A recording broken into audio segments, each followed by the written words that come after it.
What's going on there, YouTube, and welcome back to another comic book video. Okay, guys, so we are basically going to begin our coverage over Secret Invasion. Now, Secret Invasion was huge for Marvel Comics. As a matter of fact, there was a lot of buildup until the main event happened. So, you had all these different books coming out that was basically just building up to the big event. And of course, Brian Michael Bendis was the one kind of in charge of everything leading up to Secret Invasion. And even then, when we got the main storyline of Secret Invasion, you still have a bunch of tie-ins that still did a good job of kind of building up this massive story about the idea of the Skrulls invading the Earth. Now, I do want to mention one thing. If you saw our new Avengers Illuminati video, that video right there was technically the first prelude to Secret Invasion. That's how crazy everything gets when it comes to Secret Invasion. Now, we're going to jump in and we're actually going to cover two different titles at the same time in this video and the next one as well. And so we're going to jump between New Avengers and Mighty Avengers. Now, the reason why we have two different books is because basically by this point, Marvel just wrapped up Civil War. And basically you had the Avengers split up into two teams where the Mighty Avengers are on Iron Man's side, where they believe that basically superheroes need to be registered by the government and work for the government. And you have the New Avengers who are led by Luke Cage, who are kind of against the law that was made to control the superhero teams. And so with that being said, that is why we have two different teams, the Mighty Avengers and the New Avengers. But both teams are going to deal with the massive idea that there could be an invasion by the Skrulls. And that is why we have to jump between both titles. On top of that right there, Brian Michael Bendis also made sure that both titles go perfectly together to tell one heck of a story that's just a prelude to Secret Invasion. That's how crazy everything gets when it comes to Brian Michael Bendis. That's why I say, back in the early 2000s, Brian Michael Bendis was the man. And he shows us here in this storyline right here.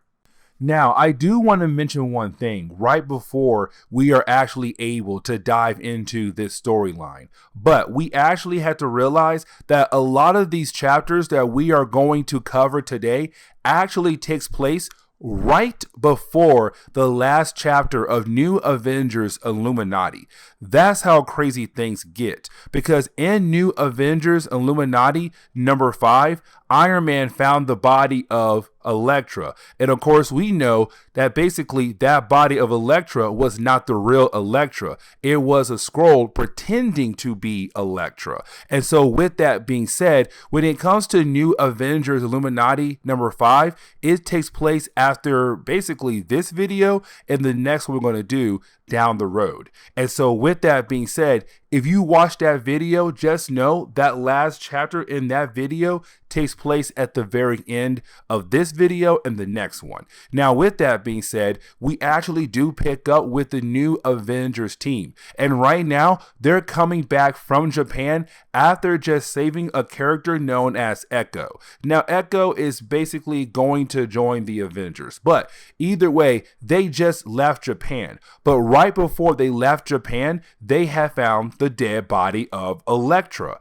And again, it's not the Elektra we all know and love. This is a Skrull who is pretending to be Elektra. That's how important this thing is right here, guys. I'm telling you, Brian Michael Bendis did a lot of build-up before he gave us the main event. Now, with that being said, now you have everyone wondering if they can trust one another. That's the big question. Can they trust one another? Because if Elektra was a Skrull, there could be a possibility that other people across the world could also be a Skrull. And that's why you have the New Avengers right now on edge. Because it could be Wolverine, it could be Luke Cage, It could be Spider-Man or Spider-Woman or Echo or even Hawkeye. It could be almost anybody on this plane right now. And that's how deep everything goes now. And the question is, if Elektra was replaced by a Skrull, how long ago was it? How long ago was it? Because it could have been what? A week, 2 weeks, a month, years? You don't know. And that's the whole thing about Secret Invasion. Now, like I said earlier, this takes place after Civil War. And so, of course, right now, Iron Man is the man in charge of S.H.I.E.L.D., but also he has his own Avengers team, which, of course, again called the Mighty Avengers. Now, with that being said, though, right now, you basically have everyone wondering what they should do with the body of Elektra, and you have Spider-Woman say, why not go to Iron Man? He is the biggest cop in the world right now because he is the leader of S.H.I.E.L.D. If we go to him, he can help us figure out what in the world is going on. But this right here is a very important moment because you have Luke Cage say, what if Iron Man is a Skrull? Because that would make sense on why he did things over the last couple years. And of course, he's talking about Civil War. What if the reason why Civil War happened is because the Skrulls were replacing different people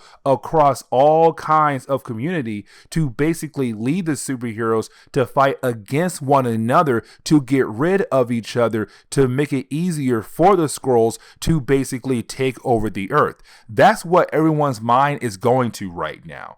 And right now, they're looking at Iron Man. They're looking at him and saying he could be a Skrull. But this is also Spider-Man saying, we have no choice. We have a Skrull here, and we need to figure out if there's other Skrulls across the world. And so we need to tell the man in charge that there could be Skrulls across the world trying to invade the Earth. Now, this right here is actually a very good point by Spider-Woman because she said, if Tony Stark is a Skrull, he will kill me. If he's not, he will basically let me talk to him and we'll try to figure things out. But it all comes down to the idea if Tony Stark is actually a Skrull or not.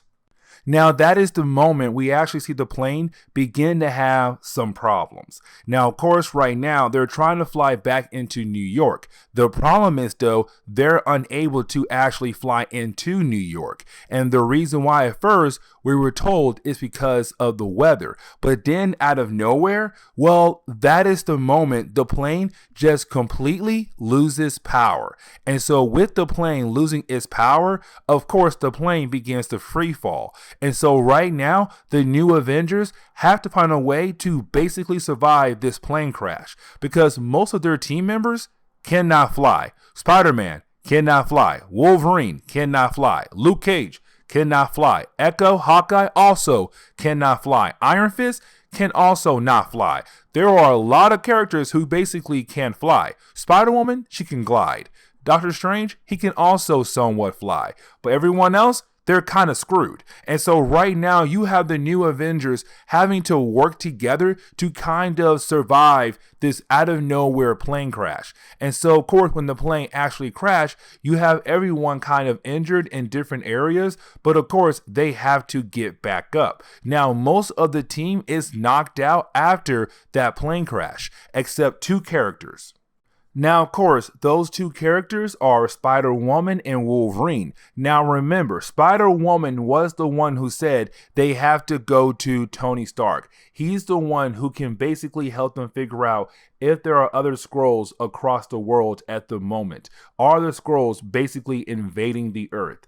But everyone else on the new Avengers team do not want to go to Iron Man because they believe that Iron Man could actually be a Skrull. And so, of course, with Spider-Woman and Wolverine being the two characters who basically are waking up after the plane crash, Wolverine is one of the characters who believe that Iron Man could be a Skrull. On top of that, Wolverine does not trust Iron Man. And so when Wolverine does see Spider-Woman trying to take the body of the fake Elektra Skrull, he's kind of like, no, I'm going to stop you right here. And it does lead into a battle between Spider-Woman and Wolverine. Now, this battle is actually pretty interesting, and it does go on for a few pages, except Spider-Woman is actually able to defeat Wolverine, take the body of the fake Elektra, and she leaves. And now we know how Iron Man was able to get the dead body of Elektra,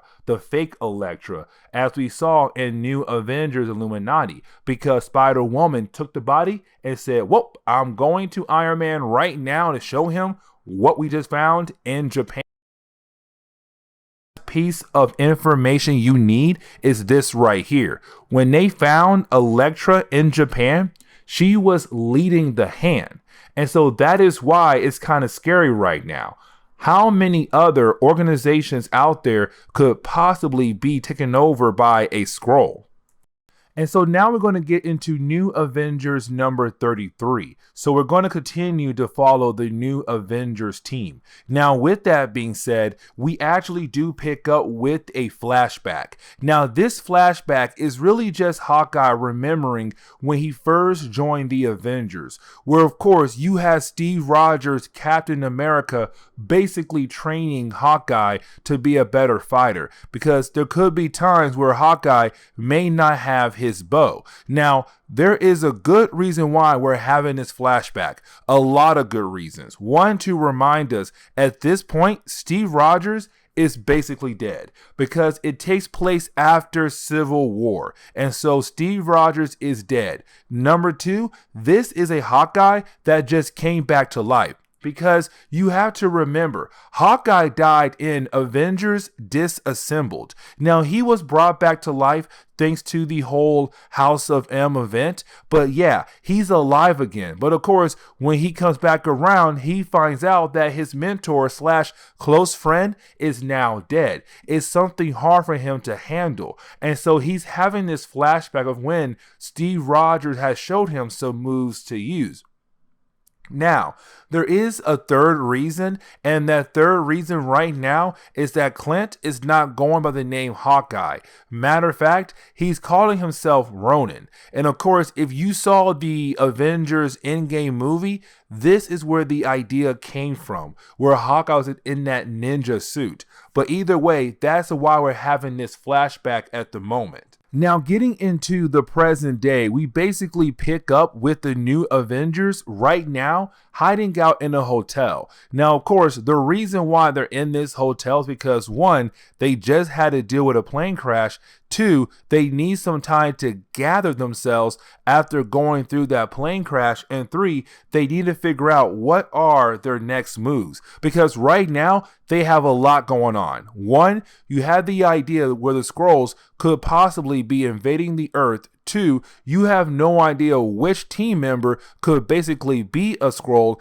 And three, Spider-Woman took your only proof to show the world that right now the Skrulls are trying to invade the Earth, and she took that only proof to your number one enemy, which right now is, of course, Iron Man. Now, of course, the question is for the New Avengers, are the other Avengers team will be coming after them anytime soon? And right now, they're not going to, because while the New Avengers are hiding out in this hotel and wondering what to do next, the other Avengers team are dealing with Ultron at the moment. And so it does give the New Avengers the chance to actually calm down. The problem is, though, the trust between this team is out the window, because everyone is wondering who is a Skrull or not, especially Luke Cage, who's right now thinking that Spider-Man could be a Skrull. Now, there is a good reason why. And the reason why, because remember, in Civil War, Spider-Man was originally on Iron Man's side. Then he jumped ship and went to Steve Rogers' side. And matter of fact, we covered the Spider-Man Civil War tie-ins to show you how he did switch sides. And so basically, it's just Luke Cage saying, we can't trust you. And so you have Luke Cage and Spider-Man do get a small little fight, but of course the fight is stopped when room service knock on the door of the hotel room.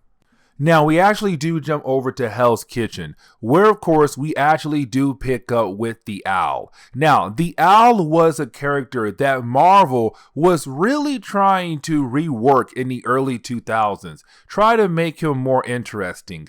And I want to say by the time this book came out, around the same time in Daredevil, the Owl was trying to become the next Kingpin, because Wilson Fisk was actually removed from that role. And so, of course, right now in New York, you actually don't have a Kingpin of New York. And the Owl is trying to be the Kingpin of New York. Now, with that being said, you have the Owl trying to make a sell to a bunch of C-list characters that honestly are not that important. But of course, they're kind of wondering what the Owl is trying to sell. And he's trying to sell Deathlock. Now, Deathlock was a 90s character where, of course, he's kind of like a half cyborg, half man. That's all you need to know. But basically, the Owl was able to grab Deathlock and reprogram him in a way to make Deathlock do almost anything the Owl wants him to do. It's the Owl trying to sell Deathlock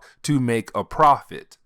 But of course, the Owl's conversation is actually interrupted by a character known as John King. Now, John King is actually working for somebody else. And of course, the person he's working for is also trying to become the next Kingpin of New York. And that person is no other than the Hood. Now, the Hood is a character we have actually talked a lot about in our, I want to say, was it Dark Reign or Siege? I forgot when, but we actually talked a lot about the Owl, not the Owl, about the Hood. Now, with that being said, John King is actually the cousin of the Hood, but the Hood is trying to become the next Kingpin of New York, just like the Owl. And so the Hood actually does appear behind the Owl, shoots the Owl like 6 times in the back, and we're left to believe the Owl is actually dead. Don't worry, he's not. And this is the Hood telling the other villains that we're having a conversation with the Owl that basically they should join his side. They should join his group. And this begins the process of the Hood actually trying to become the next Kingpin of New York. Now, we actually do pick up with the new Avengers right now, and we do see the new Avengers right now going to the home of Doctor Strange, because technically this was their base, I want to say, around this time in Marvel Comics, and they used this base as a way to hide from the mighty Avengers. Now, with that being said, you also have to remember that Jessica Jones and Luke Cage are married, and they still are in the present day. But of course, in this moment right here, they just got married and they just had a child. That right there are 2 huge things you need to know. And the reason why, you'll see later on in this video and the next one, but is Luke Cage kind of beginning the process of wondering if Jessica Jones are his baby are basically Skrulls. That's how messed up things get, because now it's not just you saying, oh my God, my teammates could be Skrulls. You're now saying your own wife or your own husband or your own child could be a Skrull. It's the Skrulls already playing mind games on everybody on Earth without even pushing too hard to play the mind games of the people of Earth. And so right now it's Luke Cage and his team kind of wondering if somebody on their team could be a Skrull. That right there is huge. Now, we do see Wolverine actually go to a nearby bar. Now, this is Wolverine just trying to gather information on anything that could basically give him a lead on a Skrull. And so when Wolverine goes to a bar, this is a bar he usually goes to apparently to gather a lot of information. Now, the bartender thinks that Wolverine is here for something completely different. And when I say something completely different, I really mean that this bartender actually thinks that Wolverine is here because who he has in the back of the bar. And of course, the person in the back of the bar that this bartender is hiding is the Hood. Of course, the bad guy of the book, who is trying to become the next Kingpin of New York. And so Wolverine's all like, who in the world is the Hood? Nah, man, I didn't come here for the Hood, but you know what? If I can kill the Hood, I'm going to go kill the Hood. And so you have Wolverine decide to go back there to see who is this Hood character. Now, just like Wolverine, you have Wolverine just barge right into the room. Wolverine's all like, nope, I'm coming in here to basically figure out what in the world is going on. I need to know what in the world you're doing back here and who in the world is the Hood. Now, of course, when Wolverine barged right in, you have the Hood being able to grab his hood and use the hood as a way to kind of reappear right behind Wolverine and point guns right into Wolverine's head to basically say that we are about to have a fight between Wolverine and the Hood. Now, we actually do jump over to the Mighty Avengers number 7. Now, this book right here is actually very important. And the reason why, because this is basically the moment where Iron Man finds out about the Skrulls, because we actually do pick up with Spider-Woman walking into his room and showing him the dead body of Elektra that had turned into a Skrull to say, hey, listen, my team of Avengers believe that basically right now the world has been invaded by the Skrulls. The problem is, though, we have no idea who we can trust. And for Iron Man, he's kind of like, wait, what? You're telling me you killed Elektra, but she turned into a Skrull, and now the possibility of other Skrulls could be pretending to be other heroes out there in the world. This is huge. Now, this is Spider-Woman also testing Iron Man, because again, she wants to make sure that he is not a Skrull. And if he's not a Skrull, she knows that then he will basically help her figure out what in the world is going on right now across the entire planet. Now, with that being said, right off the bat, you have Iron Man kind of show that there is a possibility that he's not a Skrull. Now, of course, he could be pretending to not be a Skrull, but in reality be a Skrull. But this is Spider-Woman still being careful and kind of like, okay, I'm going to trust you, but what's our next move? Here's the problem, though. Iron Man has no idea what his next move is. And he asked Spider-Woman, where is Nick Fury? Now, you would think this is Iron Man saying, find me Nick Fury so I can basically arrest him. But this is Iron Man asking for help, because his short period of time of being the leader of S.H.I.E.L.D., a lot has happened and it's too much for him to handle. And so right now with this happening right here, he's kind of like, I have no idea what I need to do next. Now, Spider-Woman has no idea where Nick Fury is even at. But either way, you do have Iron Man ask Spider-Woman to basically join his Avengers team. Now, it's not him saying, join my team to help me go against your Avengers team. It's really more of, join my team to help me figure out if the Skrulls are actually invading the Earth. That's the reason why he's asking her to join the team. Now, she agrees, but here's the problem, though. She has to register with the law, meaning that she will be controlled technically by the American government. Now, that is the moment where we actually do pick up with the Mighty Avengers having a meeting. And of course, this is a moment to be used as a way to remind us who is on this Mighty Avengers team. So you have Miss Marvel, which was Carol Danvers. So at this point in Marvel Comics, she was not Captain Marvel yet. She was just Miss Marvel. You have Wasp. You have Wonder Man, Black Widow, Iron Man, Ares, the God of War, and also the Sentry. So you technically have a powerhouse.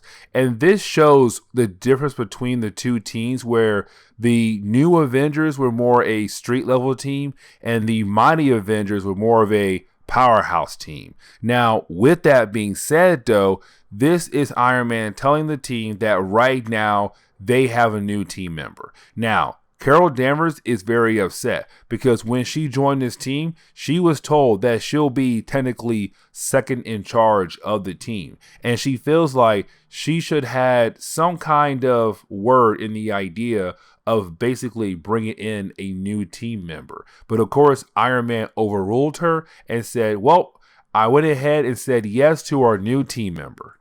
Now, of course, that new team member is Spider-Woman. And so technically right now, she is part of the mighty Avengers team. Now, of course, you have everyone kind of excited to see her, especially her close friends like Carol Danvers and the Black Widow. But the problem is, though, the last time they saw their close friend, she was technically on the other team. She was technically going against the law. And so now it's kind of like, wait, you just recently changed your mind and you joined our team? That seemed very sketchy because when we last saw you, you were very headstrong about the idea of going with the other Avengers team. So how do we know that we can actually trust you? And of course, they're right.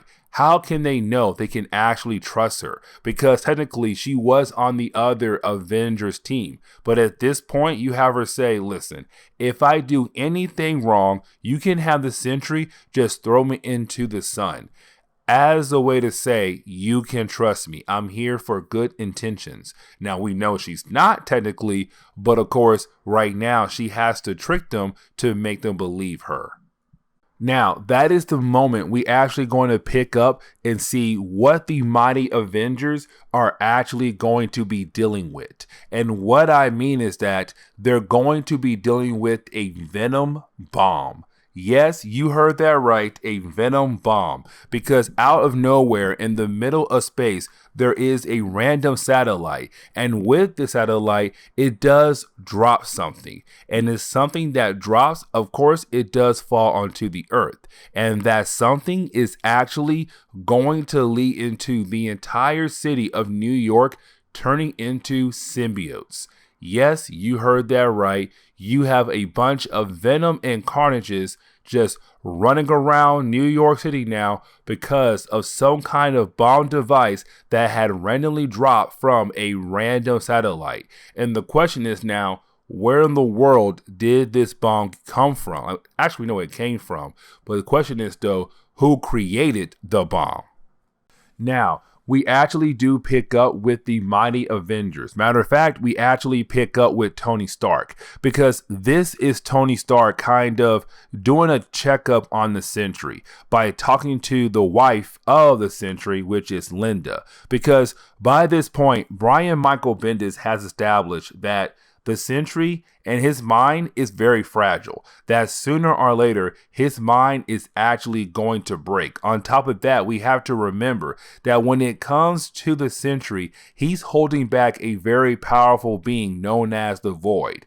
And so if the Void is to ever come out, it would be a very, very bad thing basically for the entire universe. But either way, his mind is very fragile. And so this is Tony Stark kind of making sure to see if he's okay by talking to Linda, the wife of the Sentry. And of course, she does tell him like he's having good days and bad days. But of course, it still scares her. And that right there scares Tony Stark. But on top of that right there, that she asks Tony Stark to find a way to power him down or to kill him. That's how scared she is of her own husband. Now, of course, it does catch Tony Stark off guard when you have the wife of one of your team members asking you to find a way to depower him or to kill him. Yeah, you will be thrown off by that. But either way, that is the moment you do have Tony Stark get a call from Maria Hill to inform him that basically the city has been turned into a bunch of Venom and Carnages. And so you have the mighty Avengers leaving to go handle that problem over there. Now, we actually do pick up with New Avengers number 34, and so we actually do jump back over to the New Avengers team, where, of course, we actually pick up with that fight with Wolverine fighting against the Hood. Now, like I said earlier, when it comes to the Hood basically holds on to a hood that gives him, like, magical abilities. And so, of course, he's kind of able to teleport and do other things while fighting against Wolverine. So you would think that Wolverine would be able to actually take on the Hood. But of course, when you're fighting against someone like the Hood who has magical abilities to teleport and do other things, it does make the fight actually pretty difficult for Wolverine to actually win. Now, with that being said, though, you do have Wolverine continue to try his best to fight against the Hood. The problem is, though, that is the moment you have a demonic form actually released from the Hood. Like the Hood does turn into a demonic form. And this begins the process of basically Brian Michael Bendis telling us there's more going on with the Hood that the Hood does not even know about himself. But either way, though, you do have the Hood being able to actually defeat Wolverine and getting away. Now, we actually do pick up with Doctor Strange. Now, this is the moment where we technically kind of learn that Doctor Strange is sleeping with the Night Nurse. Now, if you're wondering who in the world is the Night Nurse, well, let me explain. So the Night Nurse is basically a nurse who helps superheroes get patched up, especially the heroes who are trying to keep their secret identity a secret. And so with that, she's kind of like a night nurse. She works at an office where heroes go to get fixed up. And basically we kind of find out that her and Doctor Strange are a couple. They're doing things with each other, the usual stuff. But of course they kind of want to keep it a secret, even though some people already know about their little love life. Now, that is the moment where we basically continue the idea that the new Avengers are having a trust issue right now. And of course, it makes sense why this volume was called Trust or The Trust, because basically it's the new Avengers wondering everything they have seen recently with Elektra, and of course how the team has been acting and other characters have been acting. They don't really actually trust one another, which of course does make sense. But the thing is, though, if they're going to be a team, they gotta have that trust, and that right there is very important. And so that is the moment you actually have Doctor Strange say that he actually knows a spell that could technically help them figure out who is actually who, meaning that this spell is going to show them true selves. And when that spell actually works, of course, it will show if they are a Skrull or not a Skrull. And that's why the spell is so important. And so, of course, you do have Doctor Strange basically use the spell as a way to show everyone them true selves. And of course, it does show that everybody here is not a Skrull, that everybody is technically in the clear, which of course is a great thing to see, because now the heroes can go back into trusting one another like they should, because if they're going to be a team, they're going to have to trust one another. But either way, though, you do have the team come back together and realize that they can trust one another. But that is the moment you do have Wolverine come back after fighting against the Hood, where you do have Wolverine basically tell everyone, hey, listen, I just fought against a guy known as the Hood, and apparently he owns a deathlock. Well, the only deathlock. And right now, he is going to send that deathlock to fight against the mighty Avengers. And so right now, you have the new Avengers realize that they should basically go help out the mighty Avengers, even though they are technically enemies at the moment. Because Luke Cage said, even though there are enemies, we are still the good guys, and good guys help other people out. And so let's go help out the mighty Avengers before they have to fight against that deathlock. And this is where you see the two books actually continue to cross over with one another. And the reason why I say that is because that is the moment you do have the new Avengers going over to Avengers Tower to tell the mighty Avengers about the deathlock that's basically coming. The problem is, though, they see the mighty Avengers leaving Avengers Tower, and they're kind of like, I wonder where the mighty Avengers are going. And we know where they're going, because right now in New York, everybody is being turned into a symbiote. And so, of course, you have the new Avengers realize, oh my God, the city is being under attack. What in the world is going on? And that is the moment you have Maya Lopez, aka Echo, actually get taken over by a symbiote. And so that is how the Mighty Avengers actually get involved with the new Avengers fighting against the army of symbiotes in New York City. Now, the final chapter of this book or this video, we're going to pick up with Mighty Avengers number 8. Now, with that being said, though, with Mighty Avengers number 8, we actually pick up in the past first. And the reason why, because we actually pick up with a conversation between Hank Pym and the Wasp. Now, this is actually very important because in Marvel Comics, Hank Pym has basically been painted as a wife beater, an abuser. And of course, he has been labeled that not just in the main Marvel universe, but also in the Ultimate Marvel universe. Now, the reason why I'm bringing that up right now is because these two characters have been divorced for a very long time in Marvel Comics. But either way, you do have Hank Pym give Janet some kind of present.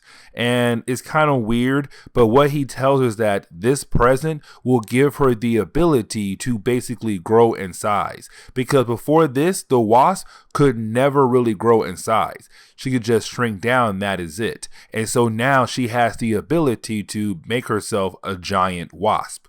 But getting back into the present day, we actually do pick up with the Mighty Avengers right now, trying to contain this situation in the city. They're trying to deal with this army of symbiotes that are all over the place. Now, with that being said, though, of course, this is the moment where you do have the Wasp basically use that present that was given to her by Hank Pym to turn into a giant wasp character. Either way, you would think that this would give the Mighty Avengers the chance or the edge they need to actually handle this symbiote problem. But that is the moment you actually have Tony Stark tell us that right now, the reason why everybody is turning into a symbiote because it's some kind of biological virus. And so basically, no matter what, you are going to turn into a symbiote, which of course means somebody was able to create a virus that turns people into symbiotes. Now, of course, that is a huge problem, because that means anybody on the Mighty Avengers team could technically be transformed into a symbiote. And matter of fact, just like that, the Wasp and Spider-Woman are both turned into symbiote creatures. Now, Captain Marvel is not, which of course could mean that because of her Kree DNA, that could be the core reason why she's not changing into a symbiote. The Sentry, because he's too powerful. Ares, because he's a god. And Iron Man, because he is protected by his armor. And so those characters are okay. They're not being turned into a symbiote at all. Now, I should mention that basically Wonder Man is also unaffected by this virus, so he's able to help the Mighty Avengers deal with this symbiote attack. Now, if you're wondering about the new Avengers, because we did see them technically jump into the battle to help the Mighty Avengers deal with the army of symbiotes, well, we actually do pick up with Luke Cage. And when we do, we actually do see Luke Cage is the last standing member of his team, meaning that everybody else had turned into a symbiote. Spider-Man, Wolverine, Iron Fist, the list goes on. And so this shows that technically, if you don't have some kind of ability that can kind of help protect you from this virus, you will instantly turn into a symbiote. And that right there is very huge to say. Now, you do have Iron Man leave because Iron Man could possibly found a way to actually save everybody's life in New York. And so what you have Iron Man do is he begins to research symbiotes. Because when it comes to Iron Man technically, I want to say up to this point, really hasn't dealt with symbiotes that much like Spider-Man or other characters have. Because while you have Tony Stark kind of researching symbiotes, he's also learning about how past characters were also affected by symbiotes over the years in Marvel Comics. And he is very surprised on how long that list actually is. But either way, it is also Iron Man being able to go to the Baxter building, use an access code that was given to him by Reed Richards so that he can use Reed Lab to basically find a cure to hopefully help him and the rest of the Avengers actually defeat this situation, which of course you do have Tony Stark being able to actually find a cure that can get rid of this symbiote virus that is spreading all across New York City. Now, of course, you do have Tony Stark technically fly back over to New York, where of course he does begin the process of giving the whole city his new cure as a way to kind of help fight against this virus, which of course does begin the process of everybody turning back to normal. And so the day is saved. And matter of fact, this storyline was a very quick storyline, but the only reason why we got this storyline was a way for Brian Michael Bendis to kind of keep you intrigued in reading both the Mighty Avengers and the New Avengers, because he wanted the two teams to cross over, because he's slowly building up to the actual Secret Invasion storyline. Now, with that being said, after everybody has been cured, you would possibly think that the two Avengers team would fight against one another, because remember, when it comes to the Mighty Avengers, they basically do work for the American government. They all registered under that new law. The New Avengers, Luke Cage team, they did not. They're going against the law. And so you would think the Mighty Avengers would actually try to arrest the New Avengers, but they don't. Instead, you have the New Avengers just begin the process of helping innocent people who were basically affected by this virus. And the Mighty Avengers don't even try to stop them, because they both know that this is the right thing to actually do. Now, this is where we are basically going to end today's video. And what I mean is that you do have Iron Man go up to space to look at that satellite. And when he does, when he is actually examining the satellite, he comes to find out the satellite was made by Dr. Doom. And the reason why he was examining the satellite, because remember, when it came to that Venom Bomb, it came from this satellite. And so with Tony Stark being able to examine this satellite, he was able to say, okay, now I know where it came from. It came from Latveria. And because Latveria was the ones who made that bomb, it was technically a virus, you have Tony Stark saying that that was Latveria basically declaring war, meaning that we now have the reason to actually go invade Latveria as a way to actually arrest Dr. Doom. And so the next Prelude video we're going to do is basically the Avengers going after Dr. Doom. But this is where we are going to end today's comic book video. So please leave me a like down below and also subscribe. Also, if you have any suggestions on books I should read, well, please let me know in the comments below, because you never know, your suggestion could be a future video down the road. But guys, I'll see y'all next time. Later.